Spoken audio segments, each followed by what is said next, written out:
Welcome back to the Fly Culture podcast. I'm going to start with a little question I was asked by somebody just the other day, and they asked me how we put this podcast together. And it was an interesting one for me to actually answer because what we do with this, I try, similar, I guess, with the magazines, keep everything as open and as transparent as possible. So there's no editing, we don't do takes of things. The only time if we stop something is if the internet connection drops out or something freezes or something like that. But everything, what I've always wanted to and been keen to do is have a podcast that represents how we're feeling at that exact moment. So I don't change anything about it. And like I say, we don't have a second run about it. But Simon asked me about that just the other day, and I thought I would answer that and give people some insight. But today's a really interesting one. I'm going back to my old stomping ground, and I'm heading over to Essex, and I'm going to be talking stillwater fishing with Peter Thurston, and he owns and runs Thornwood Springs, which is just at the end of the central line in Epping in Essex. And what I'd like to do is learn about what goes into running a fishery, because I think to many of us it probably feels a little bit of a dream job that you go down to your fishery every day and chat to the anglers and all the other things that go into that. And it's kind of interesting as well that for me, the still water is really the heartbeat of fishing. And it's where many of us cut our teeth learning to fish. People still obviously fish those. And having seen the influx of anglers during the lockdown easings, that I thought it would be interesting to get an insight into that from somebody who runs it. So I'm really pleased to introduce Peter Thurston. Peter, it's great to have you along. It's great to catch up with you. How are you doing? I'm good, thanks. Good to see you again since the fly fair, but all good. Good. I'm pleased to hear that. The fly fair, it was the one in London, wasn't it? And I know it was the very first one. I know I subsequently saw you at later ones as well there. And we were there with our fishing school, and Emma and I were there, and we were opposite you. And it was lovely catching up again with the old stomping ground and hearing about the fishery, and your passion from it came across immediately. It was just lovely to see how passionate you were about your fishery, and we're going to learn a lot about that today. But that was fun, the London Fair, wasn't it? Yes, it's fun. It brought a lot of new people to the fishery. It's just a shame it didn't carry on and do a fourth one. Yeah, it was an interesting concept, wasn't it? And where it was placed as well, and the timing and everything that went with it. And I know, I know friends, my good friend Toby put on a show, and I know there's so much work goes into those things, doesn't it? And I wonder now if, I hope we'll have the British Fly Fair show in February next year, but we might see some more spring up if we're seeing this growth continue in fishing, that it may make more people want to attend from a trade point of view and possibly from a participation, people who participate in it, I guess. Do you think? Oh, 100%. I would imagine if the London Fly Fishing Fair went ahead this summer, the amount of new customers to fishing going to a show on their own doorstep would have filled. It was just bad timing, I suppose, that it missed out on that side of it. Yeah, yeah, absolutely. Well, I hope, if Fergus and John are listening, perhaps they will be. I wonder if one time soon they might consider it again. I really enjoyed it. It was really, really good fun. But how's things at the fishery? How's this period been for you? Uh, Quite busy, quite testing, extremely hard work, but very people. I mean, there's a lot of new people to the fishing. Some have taken it ducks to water. There's also been a lot of returners who fished maybe 20 years ago that have just had work, work, work, and children, children, children, and then forgotten about the fishing. There's been a lot of those returning, so that's been fantastic. Membership has The fishing has been very varied compared to the other years, but it's fished constantly. It's been a bit stop-start with certain rules and what you can do and what you can't do and how far you can travel and things like that, restrictions. But having said that, we have a lot of local people, on our doorstep and not too far away. So we're lucky in that aspect. And I was thinking about that while you were talking, and it must be challenging ensuring distancing. And I guess, you want people to come to the fishery, but it must be difficult to enforce. Or I guess what they're probably doing is ringing you, are they, and saying, "Are you open? Can I come down?" And then go from there. How does that work? Well, having online booking has simplified things. So there's been no interaction in the shop, shall we say. So small, either single people or single households of families have come from last. They get out their car, they go fishing. I actually haven't had very little problems with people getting together. Yes, we've had signs reminding them. We've removed certain things like shared airs and things that people share.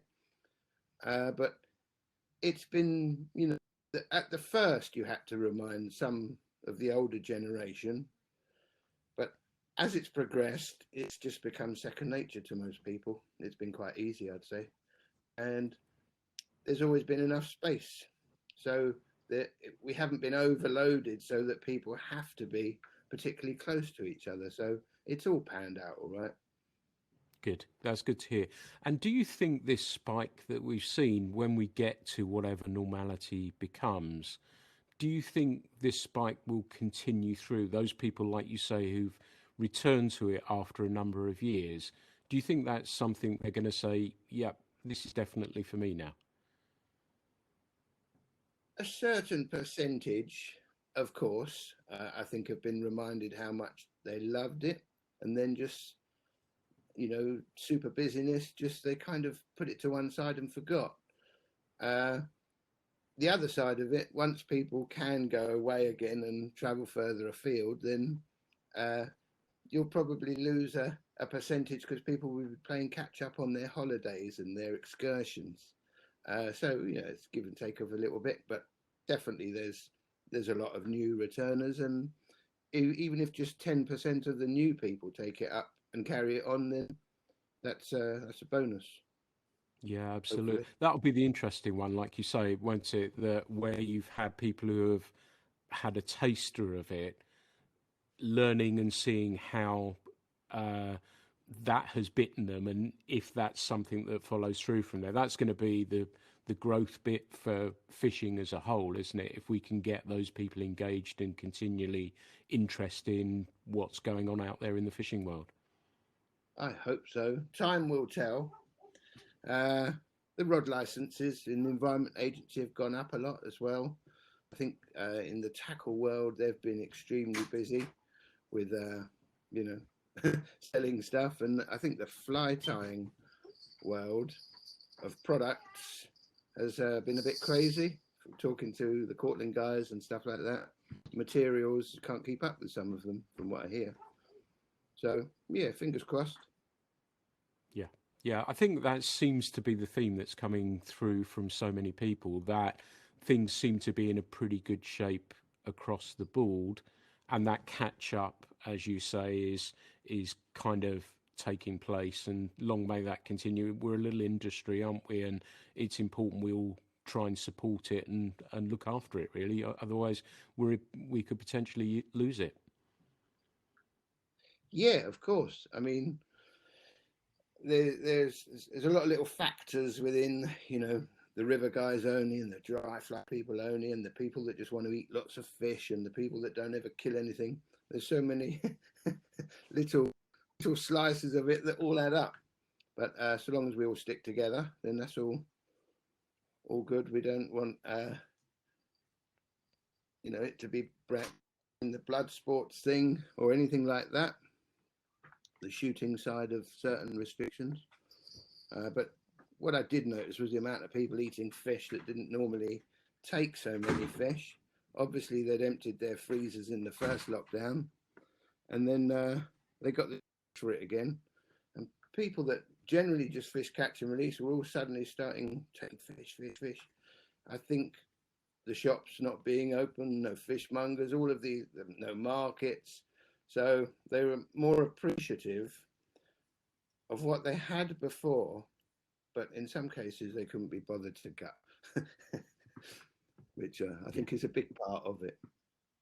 Yeah, I wonder as well if that was, bread making and the rush in on flour, where everyone you could see on social media there were loaves of bread everywhere, and I wonder if it's a similar sort of thing with the trout in that people were exploring cookery a little bit more deeply, having a little bit more time, and I guess it's a fun and interesting way of catching your dinner, and like you say, it's reigniting that flame a little bit more, and people saying, yeah, actually, I'm going to look up an interesting menu and catch my meal or catch my main course, I guess.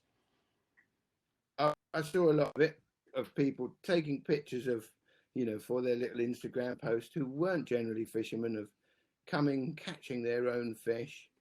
And then, yes, I did hear people experimenting a lot more with actually how they cook it and flavors and stuff. So yeah, it's a win-win. Yeah, yeah. You were talking about newcomers. I seem to remember, and please correct me if I'm wrong, being a West Ham fan, and I can crow about that a little bit at the moment. That was it true? I saw some images ages back. You had Andy Carroll up there. Oh yes, Andy Carroll has been here uh, with his father-in-law.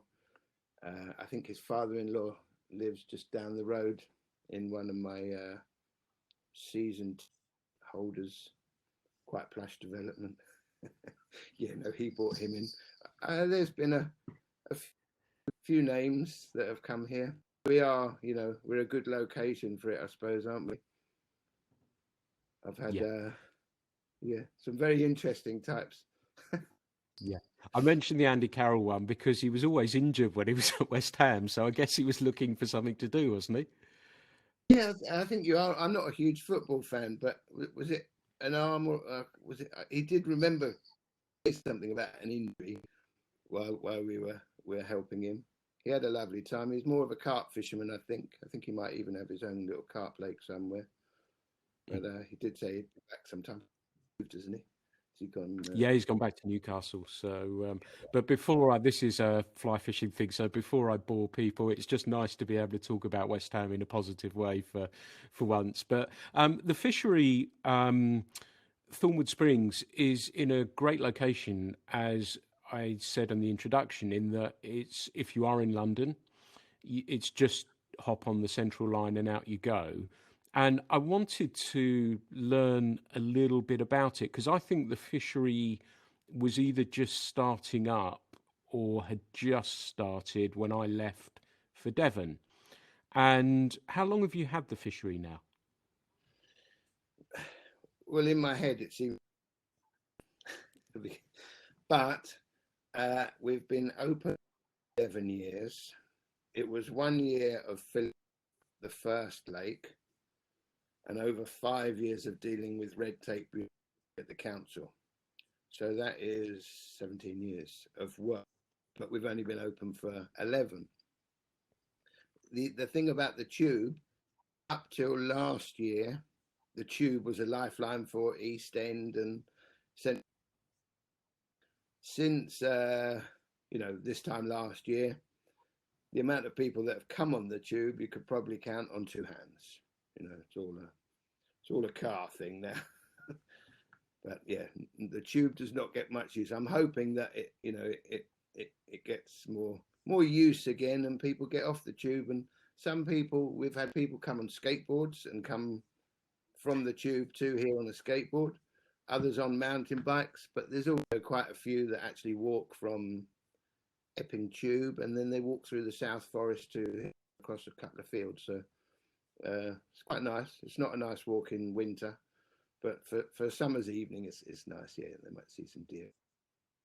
Lovely. So, how did the fishery actually come about? And I know, and we'll go into the history of your life revolving around fishing at some stage, but how did Thornwood come about? How did you choose the area. It sounds as though it was difficult getting the planning and everything in place to get there. I wondered if you can tell us a little bit about that journey and why and how everything happened, really. Right. Quite an interesting story. Uh, I actually had a near fatal accident when I was a tree surgeon, which changed. I was a tree surgeon after working on fisheries for a while, but I had a, a very bad accident.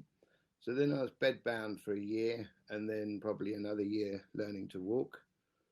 And my other passion is bikes, motorbikes.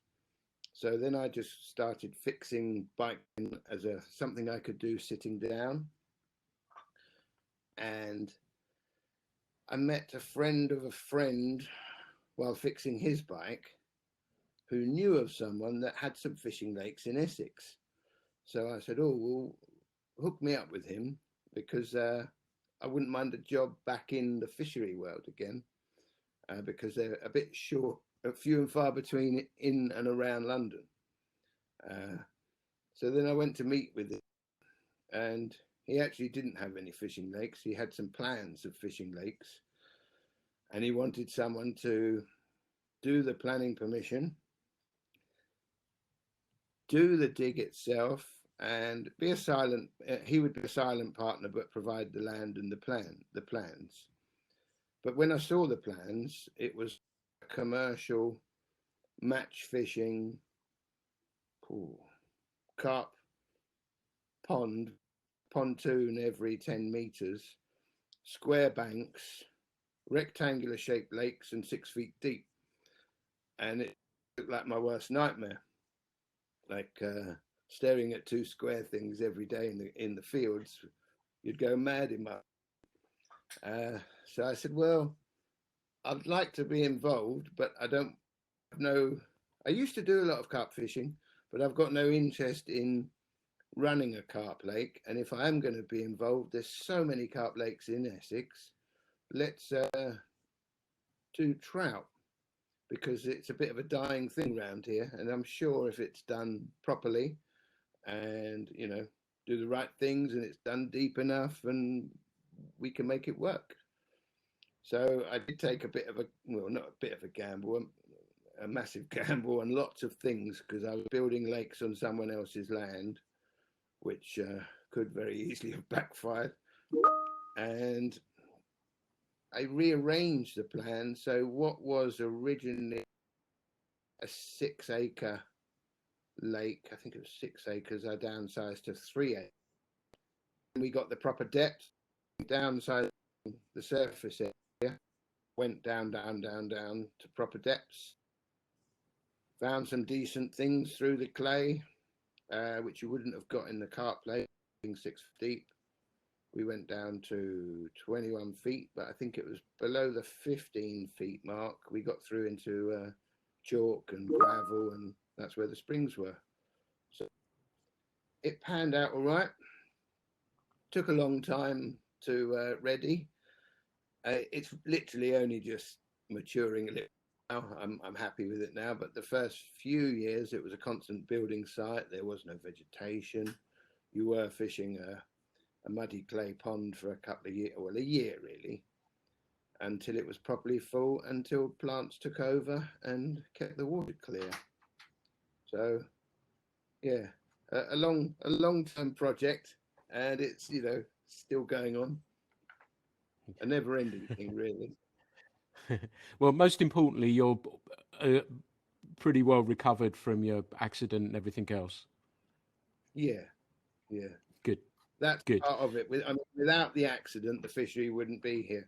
So yeah, it might have been a near-death experience, but it put me back onto my old career path, and certain things wouldn't have happened without it. So I'm thankful in a way, although it was extremely painful.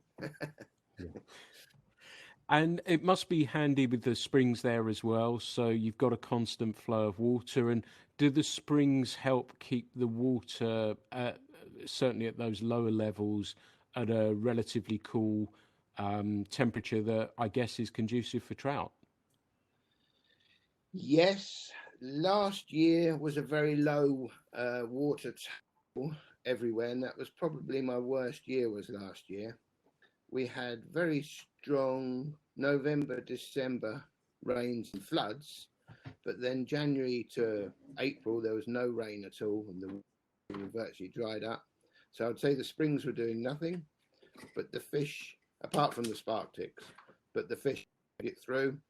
They do keep it clear. The trout taste good, the rainbows that are eaten. There's not many muddy fish here, but we always get through Touchwood every summer. And in August, not last year, but the year before, we had 26 brown trout caught in August on dry fly, which was a phenomenal amount for, it was quite a hot summer that summer. But then last year, in the strange year, I didn't have any brown trout caught in August. They started feeding again in September the 1st, which was when there was a first frost. But I didn't see any brown trout last summer, which wasn't really a heat-related thing. I put it down to strange pressures and a low water table. Too, everything behaved a bit different last year. What's lovely is listening to you talk about the fishery, and we had 26 browns on dries on those sorts of dates. And they're the sort of things that you can tell if someone's passionate about their business, that they know that off the top of their head. And that's kind of cool to see. I really love that sort of stuff. And there's a big clue to anglers out there as well, isn't it? And I'm sure many of your people, and I bet, having not been there, but I bet there is a board letting people know about that stuff. But there's a massive clue there, isn't there, that people, if they go to the fishery, it's worth speaking to somebody like yourself, the manager, or whoever it may be, to get that sort of information. Because you can ask somebody, I've always said it when I used to teach people on a lake, what you're using, and you could walk around and everyone will tell you something different. And to me, it was always about watching the depth, the speed of the retrieve, but also that sort of information makes the day much more enjoyable, and as a result of that, productive as well. Well, there was two things you said there that I picked up on. One is this: instead of people ringing the fishery direct in today's world like they used to when I first started working on fisheries, they ask a forum, a stranger, a question of what's going on here today.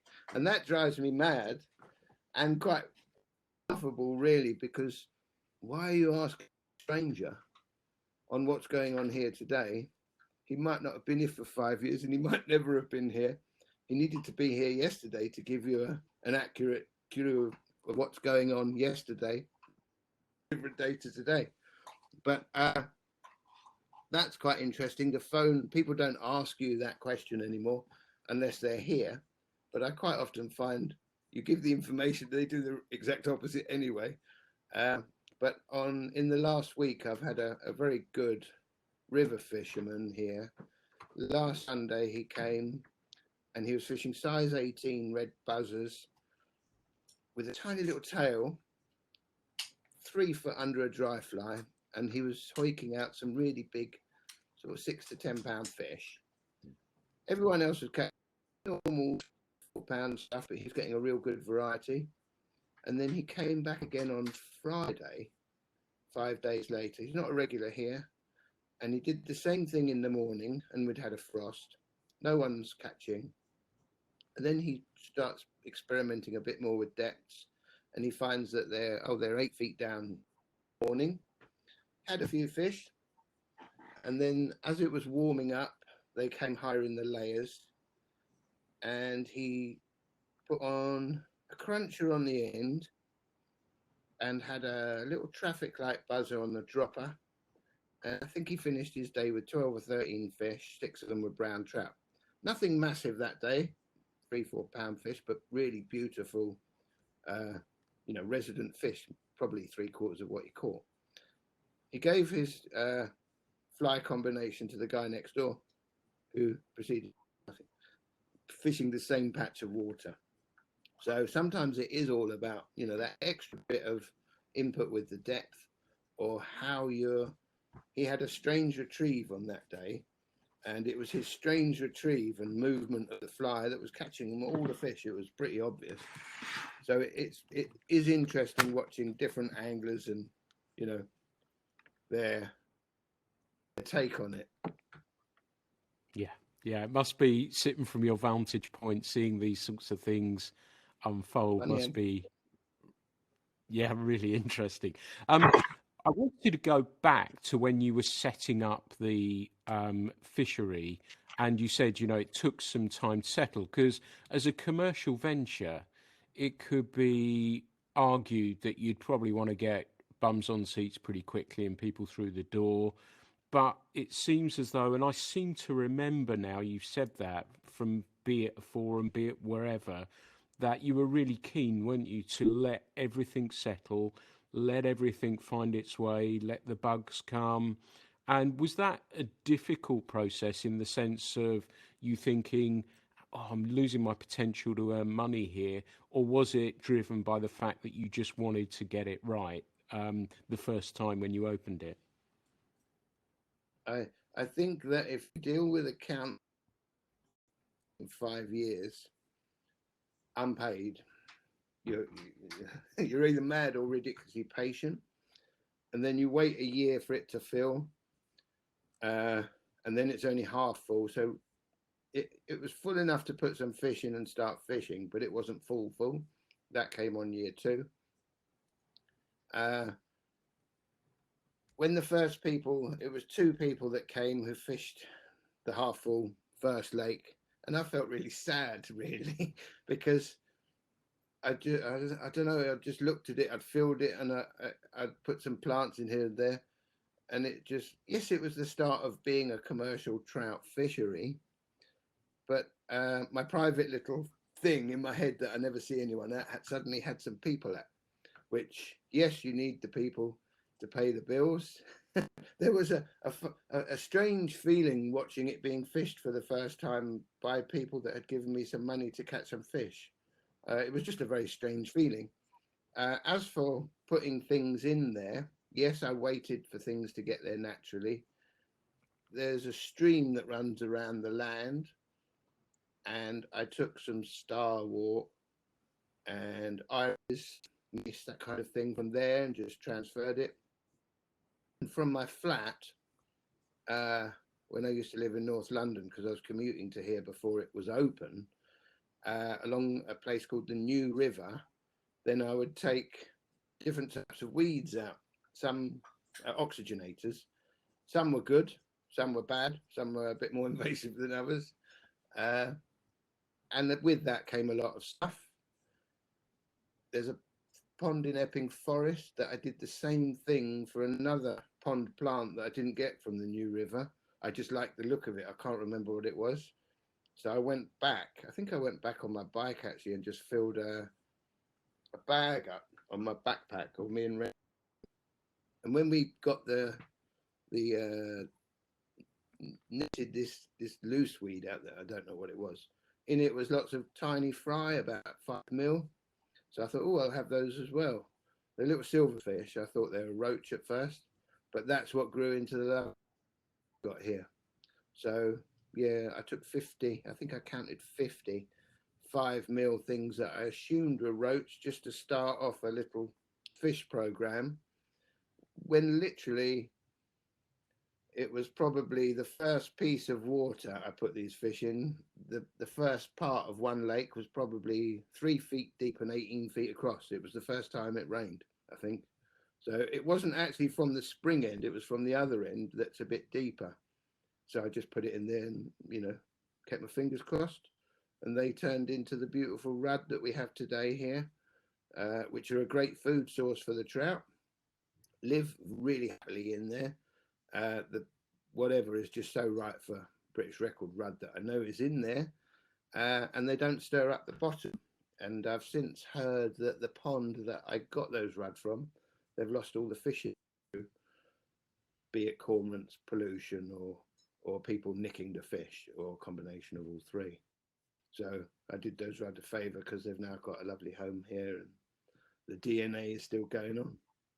Nice, nice, excellent. One And more so thing, things go on. from a river, I got a load of chalk from a riverbed. I think it might have been the Avon, with some other bugs from there.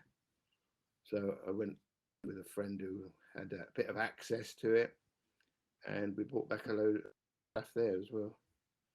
Nice, nice. It was interesting. I know we were talking off mic that when I lived that neck of the woods, that I put an advert in. I think it was the National Farmers Journal or something like that, about seeing if a farmer had a pond they'd be interested in renting out. The plan, the dream, was to put some trout in it, and somebody actually contacted me, and it was not. It was a little way away from where you are, but it was he'd got a grant, I guess, to be able to dig a reservoir and stuff. So it worked really, really well. But it was a similar sort of thing for me, not quite on the same scale, but it was fascinating. I learned so much about the process. And I know in Epping, I used to pick up, we were saying the aquatic centre, which I've just learnt from you this morning, is going to be turned into houses. But I'd go in there and say, got some bloodworm. And they'd say, yep. And I said, how many have you got? And because they were like 10p a bag, and because it was for normal ponds, so I'd come out with boxes of bloodworm, and I'd, once obviously the lake had filled up, that I'd populate it with that. And like you say, I learnt about starwort. I stayed clear of Canadian pondweed because I didn't think I'd be able to manage that. And where I was sort of on the Hertfordshire border, so I think it was about 50% chalk, so you could see the fish as well.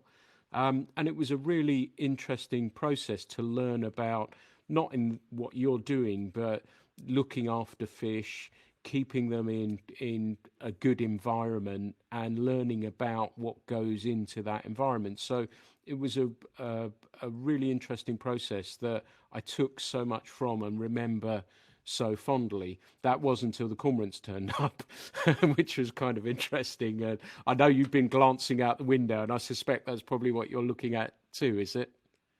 My eyes, whenever I'm talking to people in the car park, it's always up, up there somewhere.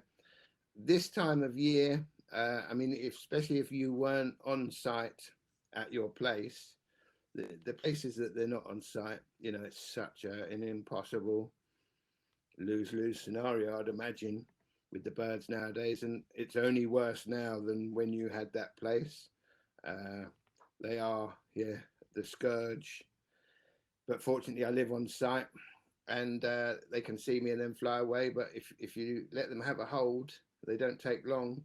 And then one brings his friend the next day, and then two bring their two other friends the next day, and then you've got a whole load of them. But I am quite close to Walthamstow, and I don't know how many they have there, 200 or something. And also on the River Lee, there's some quite big patches of them up there. But if I'm out and about, I mean, I get up at dawn every day of summer, but sometimes I might have to be getting up at 5 o'clock, 4:30, to deal with them, scare them off, and blah blah blah. Around in the quad and don't let them land. They'll fly off somewhere else. They won't bother landing. They'll just circle, see you, go somewhere else. If I'm walking the dog, there's so many things, but you've just got to be visible. I've tried so many different things, scarecrows, blah, blah, blah. Nothing works apart from movement, being out there. Obviously, things that make noises, bird scarers, but the main thing is just being visible. If you're not on site, that's when they'll take a massive hold. And I watch them. They circle for ages. They come lower and lower. They look at me, and then they think, oh, I know a lake over there where there's no one there yet. And I just see, you can see how their mind works. Yeah, yeah. Like a cool one. You talk about living on site as well, and I get the sense that there's the lodge there, and you have quite a good social scene there as well. Do you want to tell me a little bit about that and how you got that going?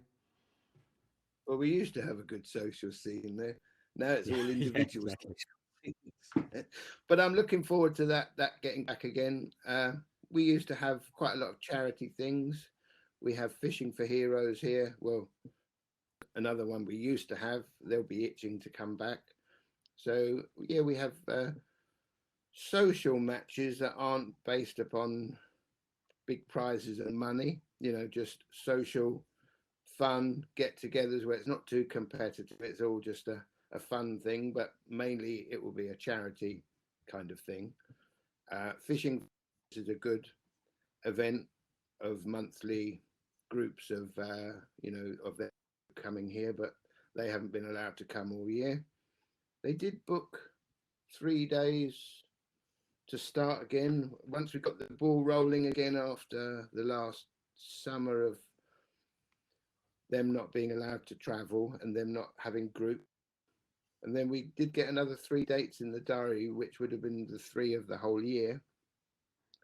Then, just as we'd got it all planned again, we had to stop again because the travel restrictions came in again.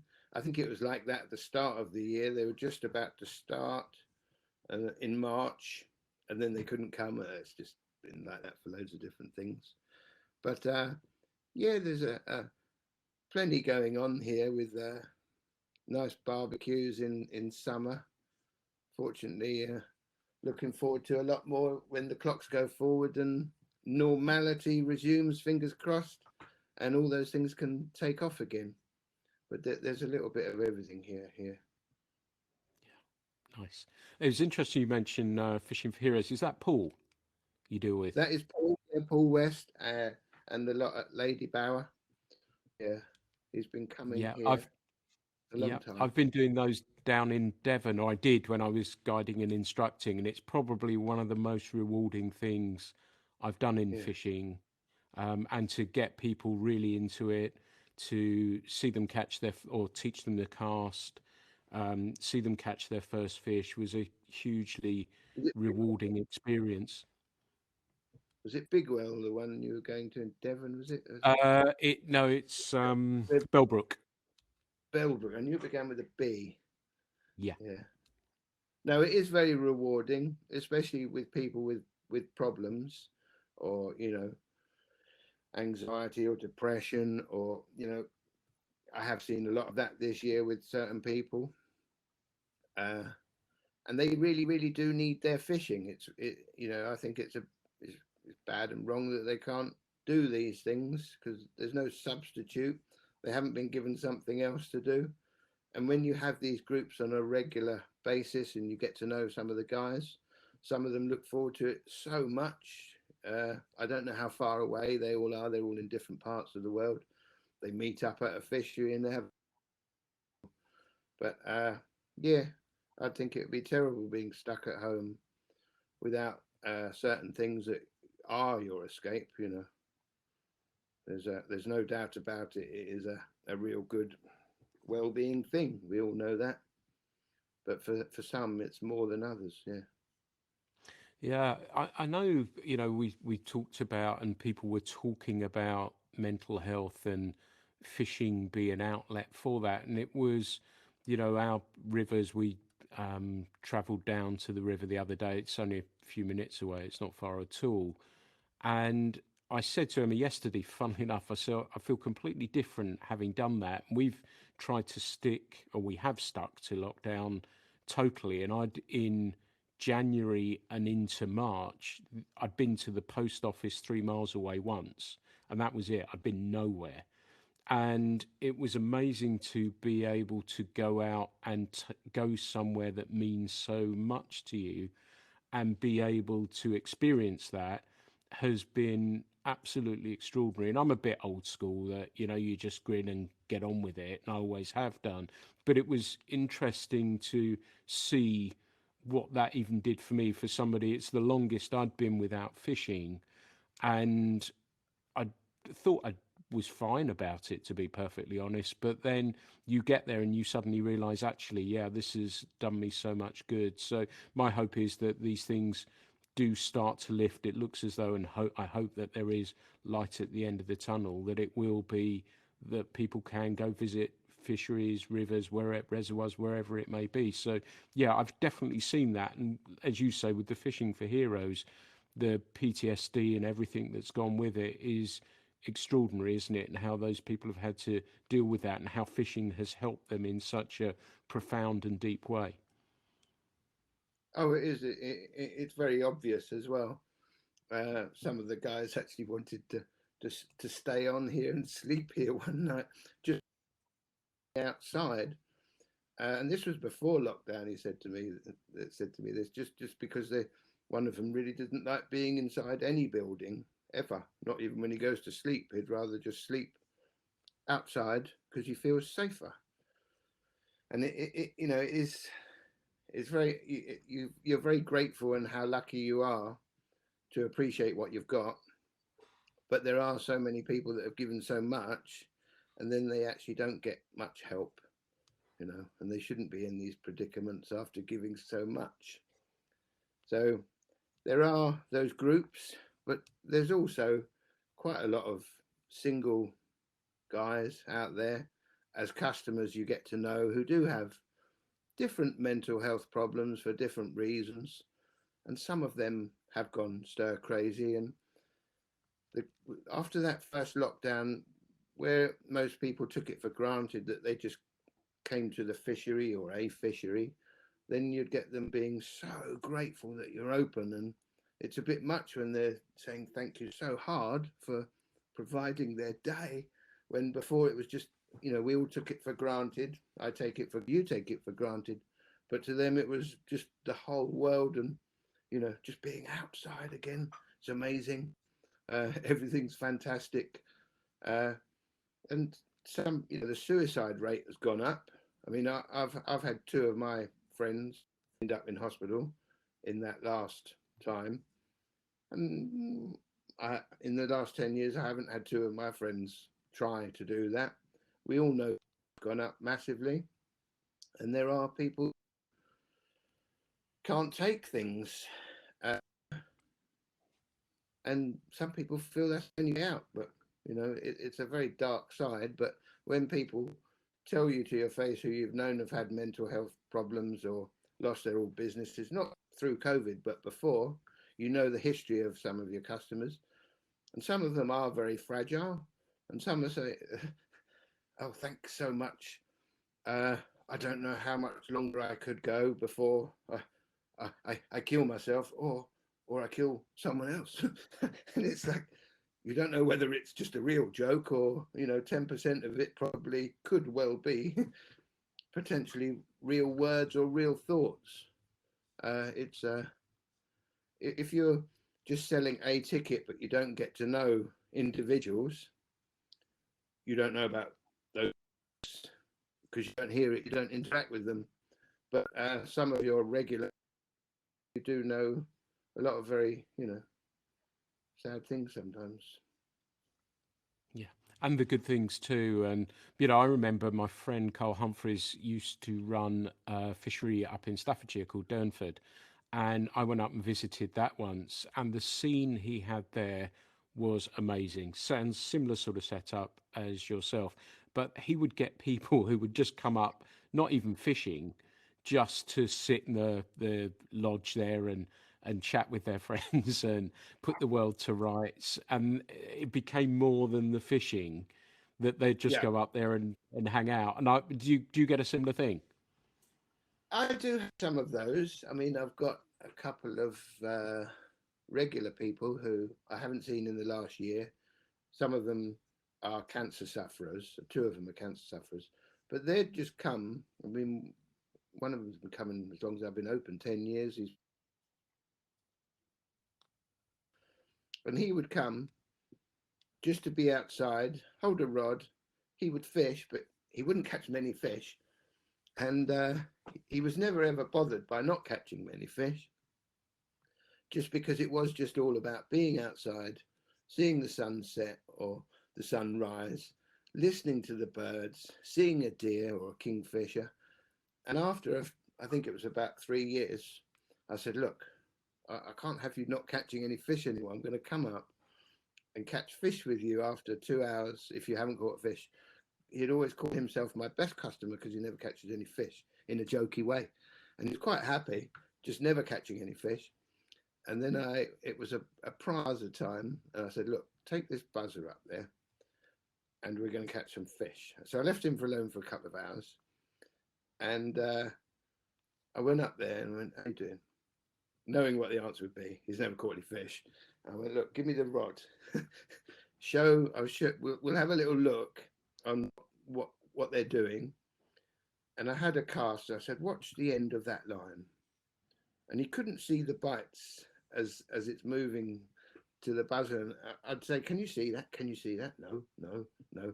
He'd only see a bite probably if it ripped the rod out of his hands. But the really tough movement on the floating line, he'd never see. And on about the 10th time of me saying on a different cast, have you seen it? Have you seen it? Have you seen it? I said, I'm going to strike this next one and hopefully we'll hook the fish. And he hooked the fish. We hooked the fish. We promptly lost the fish, but it was a good demo of learning something that is probably going on all the time to him, but he's just not seeing. You know, he's probably looking the other way at the birds as well. So some people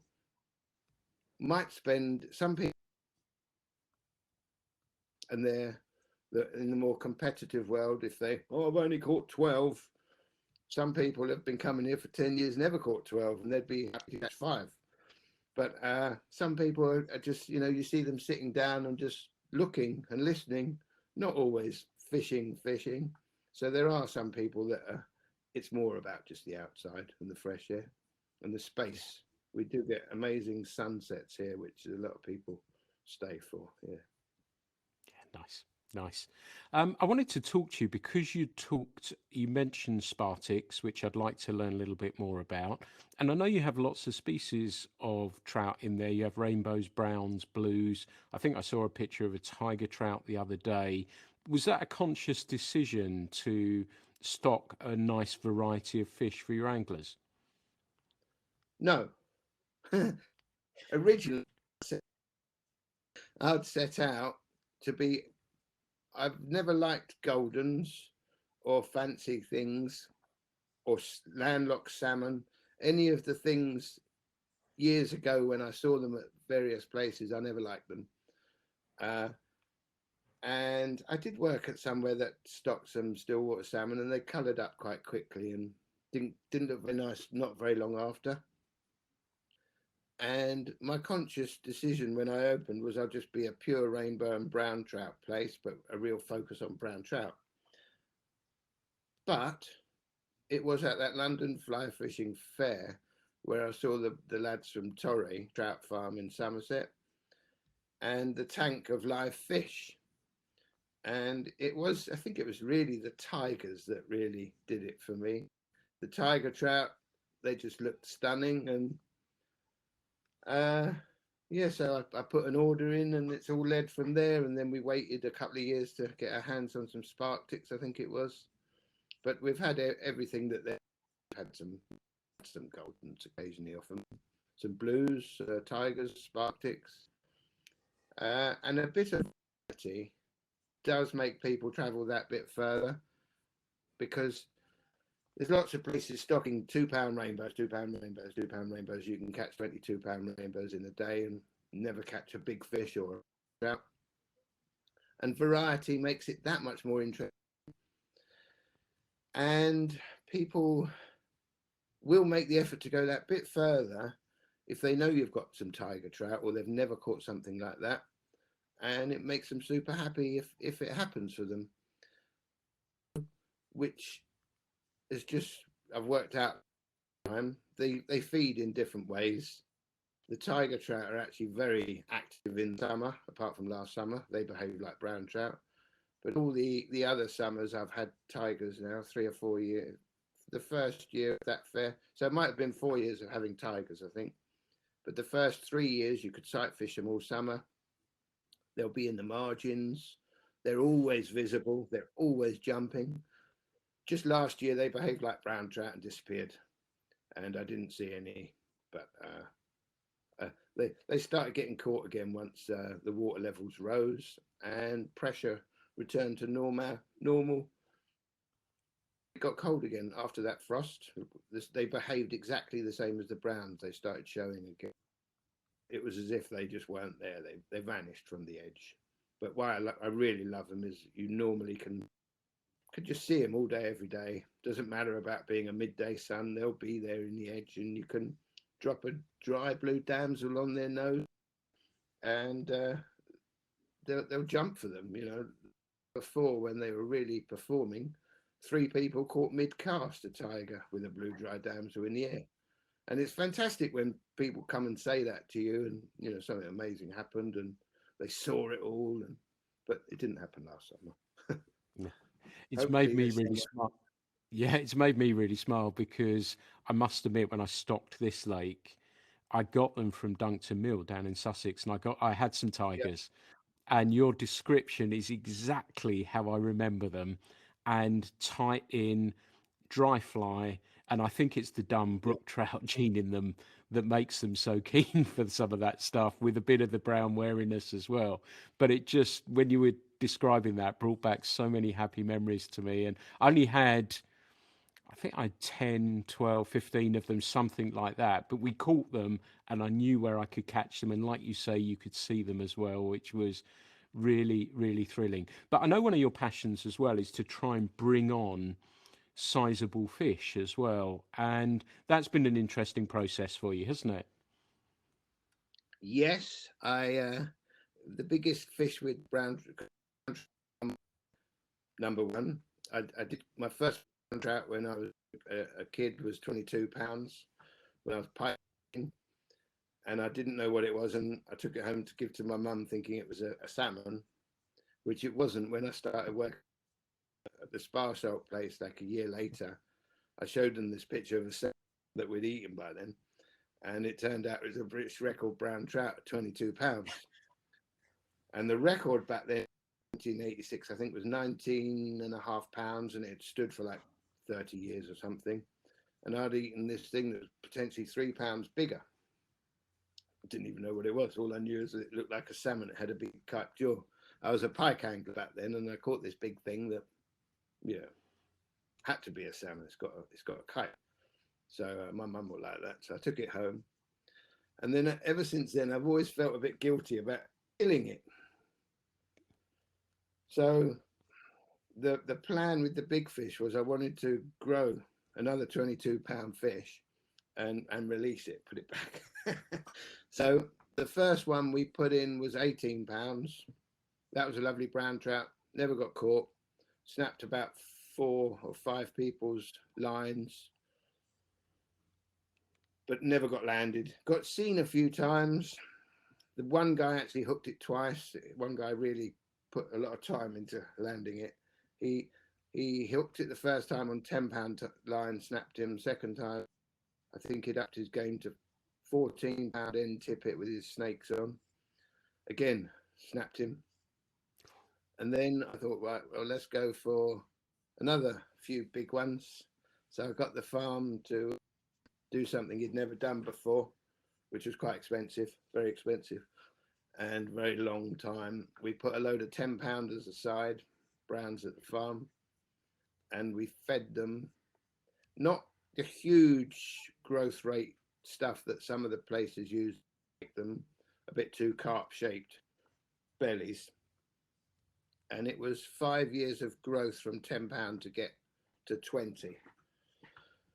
20, and a few in the stack where there was 2 of them at £22 and £21, and the rest we had a few other problems with, like jumping out of the pond, etc., etc.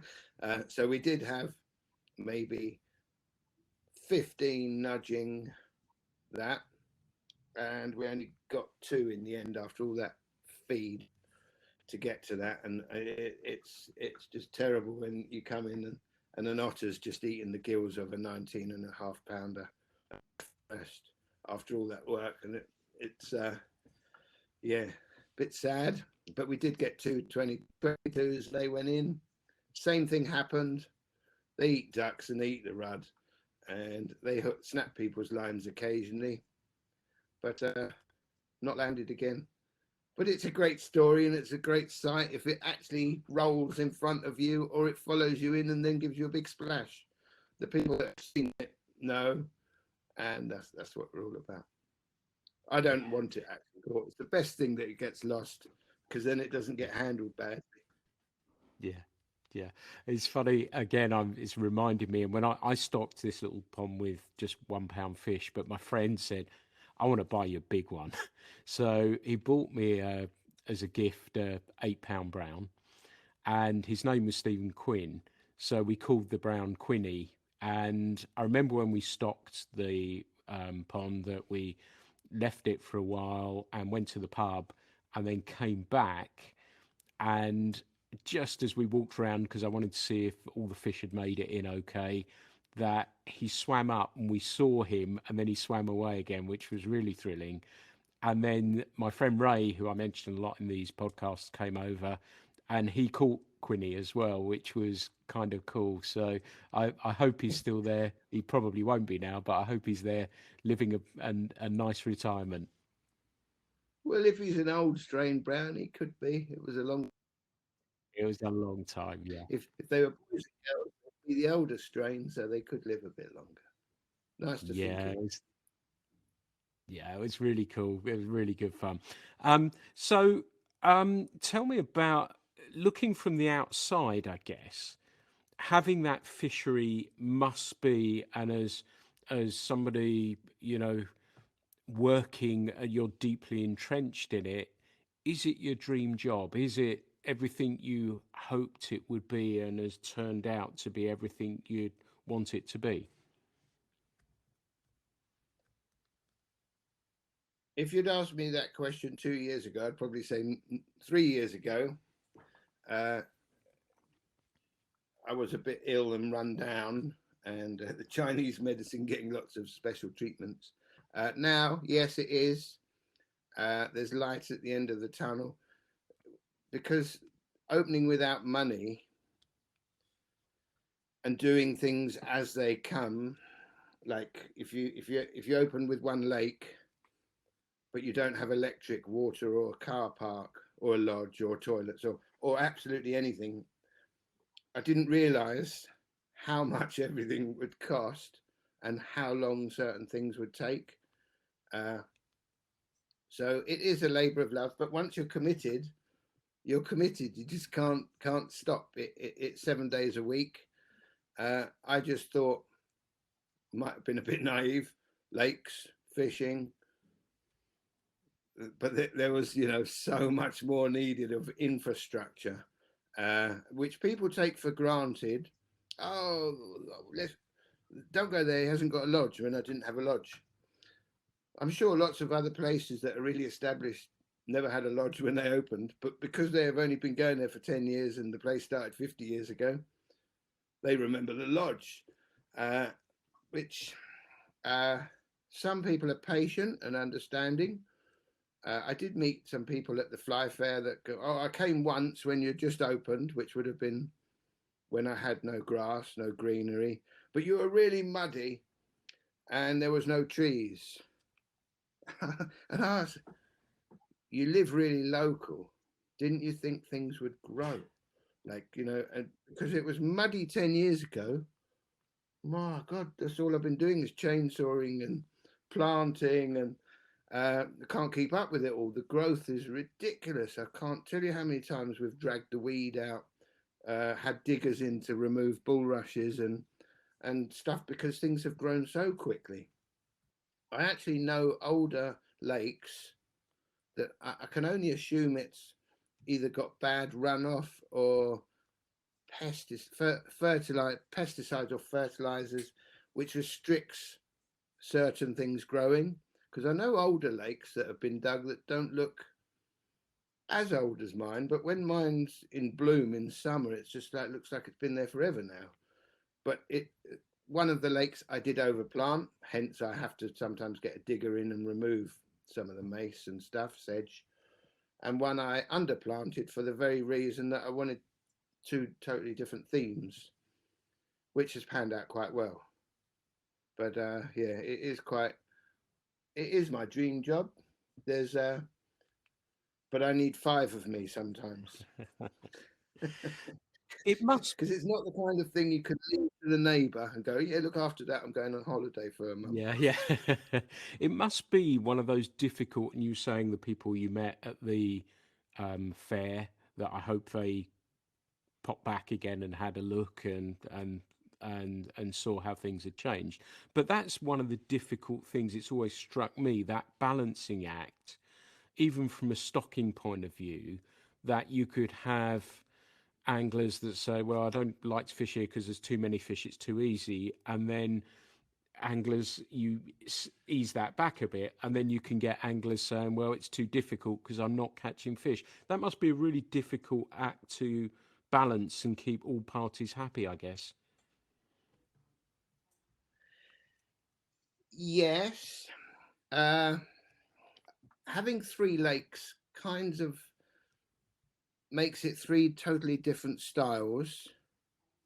And the best thing I ever did was split one of the lakes, so there's always an easy, very beginner friendly, very child friendly, so they all show an interest because they'll get bites quickly. They'll want to come back next week because they had so much fun. But the other ones, it's a good confidence boosting end for people struggling on a harder lake when people are catching all around them. And sometimes I say to them, why don't you just go and grab a fish from next door, get something in your bag, and then come back with something in your bag, because you're spending too much energy watching 2 guys either side of you pulling out fish on a Griffiths net, and you're determined to fish a bluefish damsel when they're not chasing. So, but at the same time, you wonder, why is he catching 10 fish and this guy's catching 20 fish and I'm catching nothing between them? Because some people watch other people and then it takes away whatever they might be doing themselves, and they're going to miss their one and only bite if they're going to get a bite. But the very fact of getting a fish in the bag that they can go home with something already and it's lunchtime, then they can go back there with a newfound confidence. I've caught a fish. And then they can go on one of the harder things. And sometimes it works. The pressure's off them. They've caught something. They're a little bit more relaxed. They might spend a few more hours doing it, and then they'll eventually catch one over there, which is good. There are people that won't fish my stalking pond where the 22 brown lives, because it is a succession of 1, 2, 3, 4 pools and a little river section. There's 23 feet deep, huge volume in it. It's a lot of water, but it's not particularly big. And the people that, oh, I'm not fishing that, that's tiny. But if you look at it from, because it's all so small and intricate, when you're on a pool, yes, you can cast across it, of course. But when you look at it from above on the satellite, it's not far off the length of one of the other lakes. It's just very split out and bendy and, nooks and crannies. But people won't fish it because they judge it as being easy. And you tell that to the guy that's on there once a week trying to catch my 22-pound brown trout, stalking around being really quiet and delicate.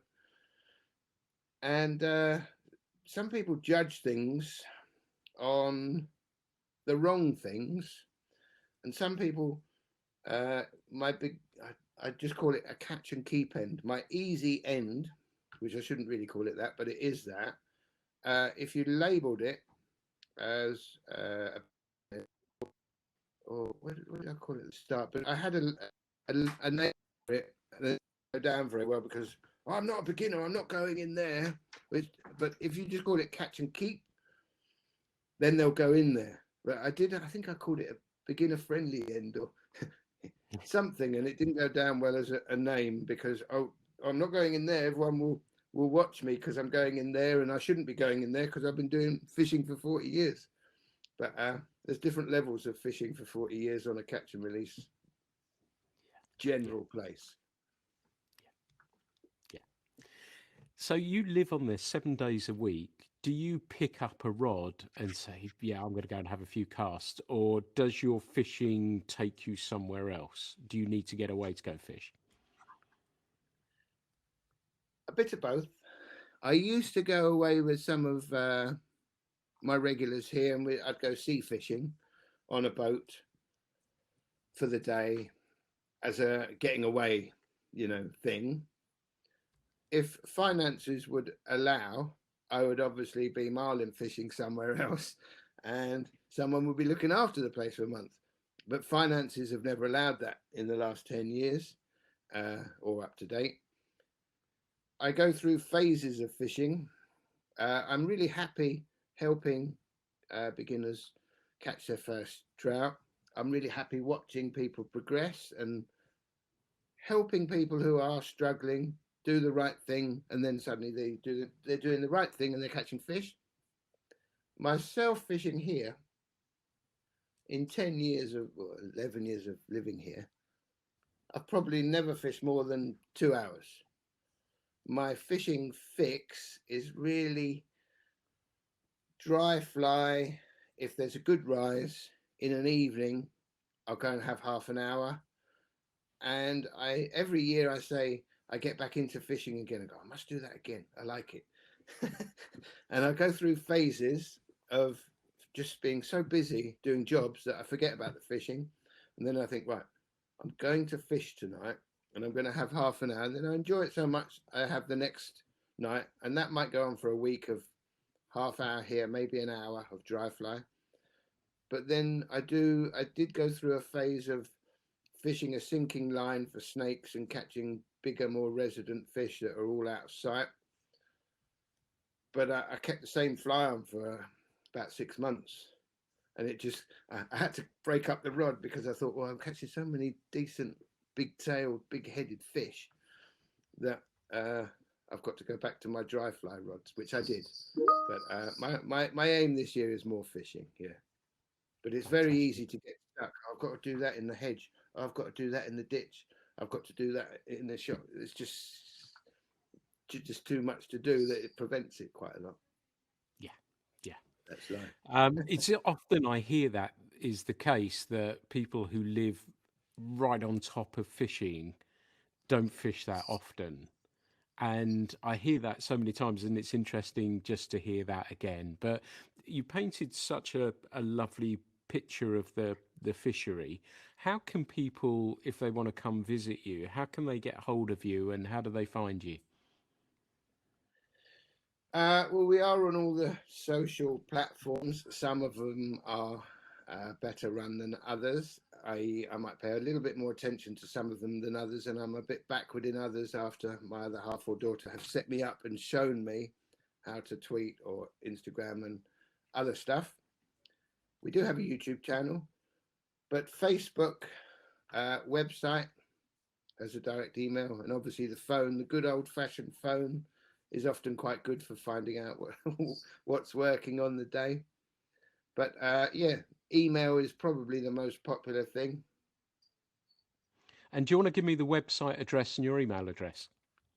Okay, it's www.thornwoodsprings.com, and the email is peter@thornwoodsprings.com. Facebook is the same, Thornwood Springs. There's a business page and a Peter at Thornwood for friends. But on the business page, Thornwood Springs, I do all the updates once a week generally. Sometimes it might have no fish pictures. It might just be birds or sunsets and sunrises. And then other times it might just be a whole stream of lots of different types of beautiful fish. And if there's something interesting going on, then it will be in the script. But I Lovely. try and do that weekly, really. Lovely. And that's, like you say, a good place to look for up-to-date information, or like you say, phoning or emailing as well. But we've chatted for well over an hour now, and it's been really what I love. I've got to make a confession first that my aunt used to work for Epping Council. So I hope I, I, I don't think she was in that department. Yeah, I'll find out. But I don't think she was anything to do. So it might be a positive name, or hopefully it's not a. Yeah, she's far too nice for that. So Here numerous times of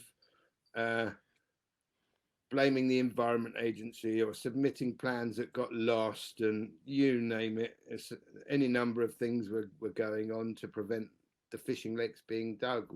But now everyone's on side, and I'm on the Epping Forest tourism guide, and they're quite behind me, really. Brilliant. That's great to hear. I thought I'd better get that out in the open just in case, anyway. Uh, They are a hard. um, I have read that. It's been really lovely to catch up with you. I want to thank you for your honesty and openness about all aspects of it and about, I guess many people consider it a dream job. And I think it's been really important, along with being interesting, to learn about the process. And what comes across to me most of all is your passion for it, Peter, as well, which you did when we first met. And that doesn't seem to have dulled down in any way, shape, or form. And it seems to me as though you care deeply about your visitors and the fishery, continually trying to make it better for them. And that's what anglers need, people like yourself looking after them and making sure that you can deliver them the best possible fishery that you can. And I think that's commendable. And thank you so much for taking the time to talk with me today. Thank you, Pete, as well. And hopefully, when you're in our neck of the woods, if you ever get out of Devon, you can always pop in, have a fish.